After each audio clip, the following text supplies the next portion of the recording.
Hey, welcome back to No Hype Beer Reviews. Unless it's your first time, then welcome. Please consider subscribing. If you do, hit the notification bell, get all the updates. We're excited for today's video. So, it's Tuesday. On Tuesdays, I try to test my palate, drink something outside the norm, mystery, beer, etc., etc. This definitely fits the bill. So, this is Erotic City, and they're calling it a hybrid ale. I'm going to read the side just because there's a lot going on, and it definitely fits the bill for a Tuesday beer. What you're holding is our beloved beer, wine, mead hybrid. Beer, wine, and mead. Erotic City. This was our first ever recipe. This was one of our first ever recipes and offering it in Kansas something special, featuring orange blossom honey and muscat, in addition to barley. It is both sweet yet dry and just the slightest bit acidic. We admire those who blend and weave between styles and inspirations in their art, and this beer represents exactly that for us. 9% ABV. Right? I mean, it definitely fits the bill of something outside the norm. I don't remember ever having a beer, wine, mead hybrid. I've had beer and wine hybrids. I've had, what is it, Braggot? Is that what a beer mead hybrid is?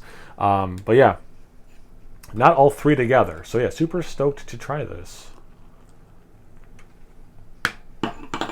Dirty glass. This is my second beer review today. And both times I had dirty glass. Alright, so it's got this nice orange color, but it's like unfiltered. It's not super hazy or whatever, but it's not the clearest beer either. About one finger of head. It's a little off-white, relatively compact bubbles. Looks really pretty, actually. Let's get into the aroma. Whoa, okay. I get the grape skin, like a lot of that. Totally get the acidic thing. Definitely some nice grapiness. Wow. Okay. So the orange, and I get some orange, but which I wanted to say, but I want to focus on the wine for a second.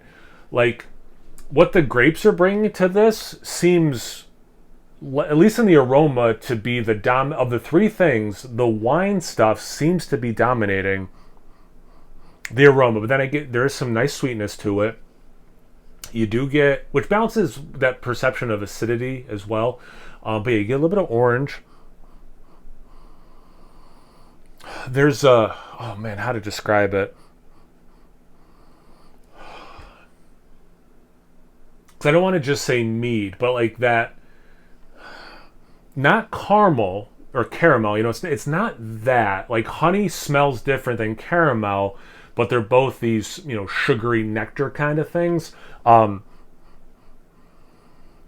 it smells like somewhere between honey and like nondescript syrup. It's not maple syrup, as an example, or agave or whatever. I guess agave is technically a nectar. But anyway, smells really good. It's, again, mostly the wine grapey thing for me. It has some strong mead things, and then the beer, there's like a little generic beeriness. I don't know, this is really interesting. I'm super stoked to try it. Cheers. Thanks again, Pariah. Actually, did I even say this was courtesy of Pariah? Thank you so much, guys. I really appreciate it. And I'm super stoked to try it. Cheers.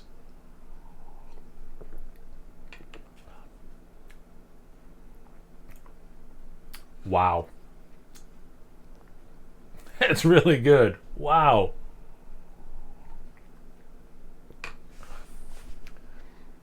Wow, does that work?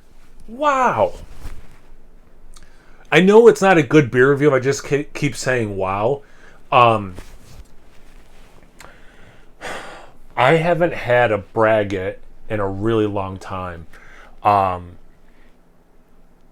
least that I can remember. The last time I had one that I remember, I didn't live in the capital region of New York, and I've been living here for almost exactly 5 years.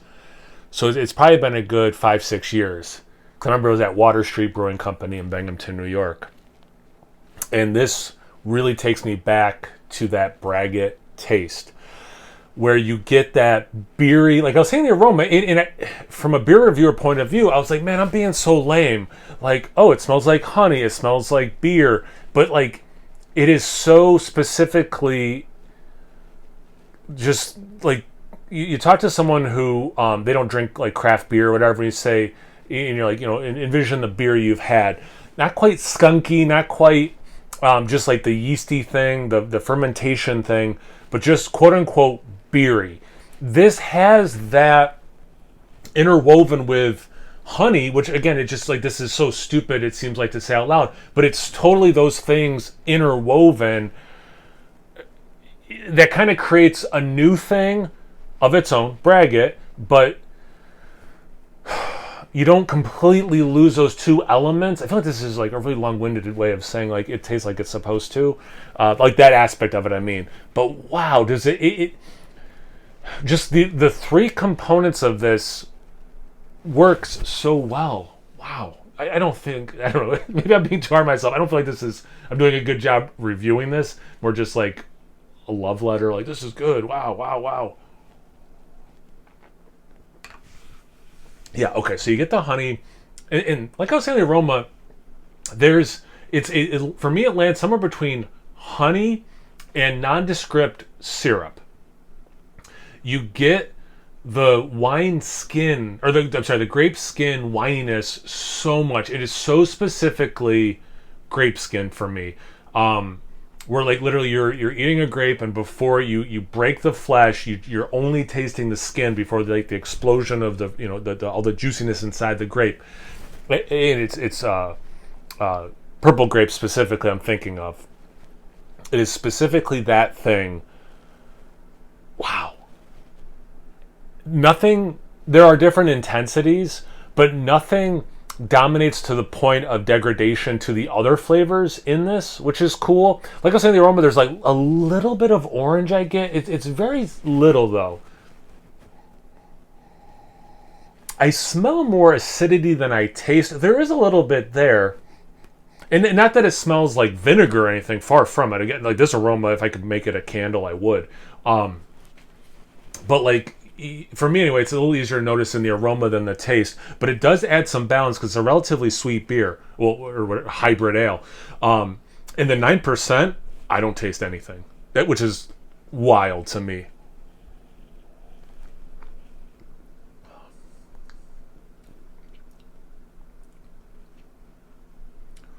It's almost a little floral, a chamomile tea.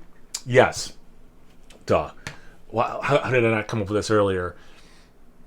Especially in the middle of the sip, there's, if you brew chamomile tea and you put a lot of honey in it, it definitely has that kind of herbal tea quality with the added sweetness of honey.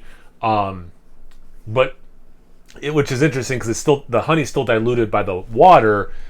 Kind of like I'm saying with this, somewhere between honey and just generic syrup. I think that's more of an accurate description. Is you did put a lot of honey into this chamomile tea, but there's still a lot of water in it, so it does dilute the honey. But then there's still a lot of sweetness. But then again, there's like this little bit of acidity and some other things that are keeping this from being like, it's a sweet beer, hybrid ale, but it's not cloyingly sweet. It's like not that sweet, but it is sweet. It's kind of an enigma that way. Wow.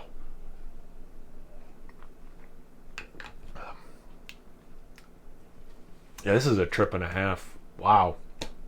I think that's 8 wows. So I think you guys know where I stand on this. Brian, really good beer.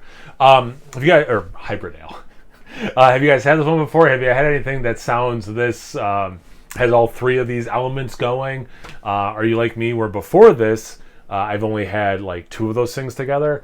Anything, everything, comment section below. Let's get a conversation going. Once you're done doing that, make sure you check me out on Instagram and Untapped. It's No Hype Beer Reviews at both those places. So please like, comment, subscribe, and most importantly, imbibe. Cheers, everyone.